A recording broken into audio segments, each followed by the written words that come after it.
Oh, how about this for some news right here? The Chicago Bears quarterback carousel continues as now Coach Matt Nagy has officially announced that rookie Justin Fields will, quote, be our starter going forward. Interesting words there, going forward. Nagy had been holding steady on Andy Dalton being QB1, but Dalton has had a knee injury, some health concerns, and so now the focus has shifted to Justin Fields. And to break that down and more, we have our NFL analyst Louis Riddick joining us here on SportsNation.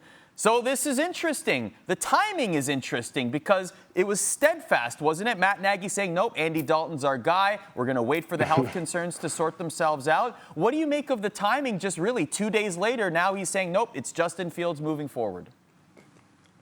Yeah, I think it's a couple different things. One, I think, there's some people in upper management, in decision-making positions that probably got together with Matt. And this happens all the time, with head coaches in the NFL and said, hey, look, considering how this young man is playing, considering, what we've invested in him already and what the future holds for him, don't you think it's best for him to go ahead and remain the starter? I'm sure that discussion was had on top of the fact that when Matt assesses where he is at with his football team and where they're at with this season overall, you risk losing the locker room, especially after a performance like that where, first and foremost, when Justin Fields stepped onto the field on Sunday, the crowd was electric. I mean, you could just hear that coming through your TV screen, that everybody in Chicago wanted to see this young man on the home turf against a divisional opponent, and they wanted to see him go ahead and light it up. And then when he comes out and he throws the ball as well as he did, they were running the ball as well as they did. The defense seemed to feed off of the offense. I think it's really a no-brainer. Whatever you thought you were going to do as far as taking him out and putting Andy back in when he was healthy,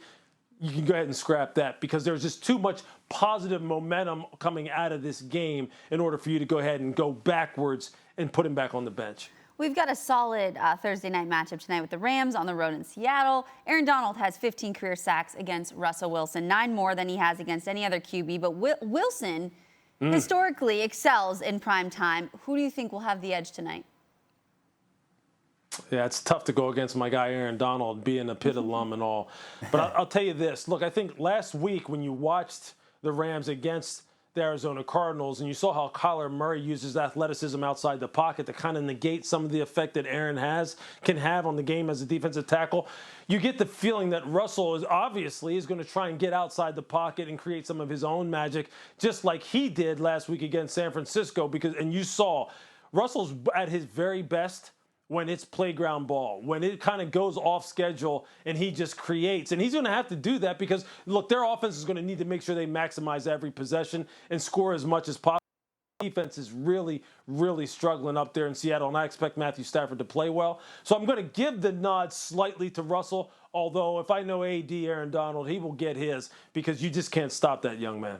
So the Monday nighter, we've got the Colts on the road in Baltimore. What do you make of this matchup, Louis? Who has the edge?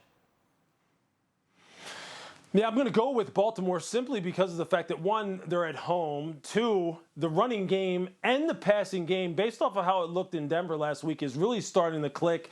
You're starting to see Marquise Brown, as long as he is able to consistently catch the football, you're starting to see just how explosive this guy can be and how much chemistry him and Lamar have. And then on the defensive side of the ball, look, Don Wink Martindale, their defensive coordinator in Baltimore, is a surefire head coaching candidate. He's one of those guys who maybe should have had a job already. He coaches that side of the ball as well as anyone.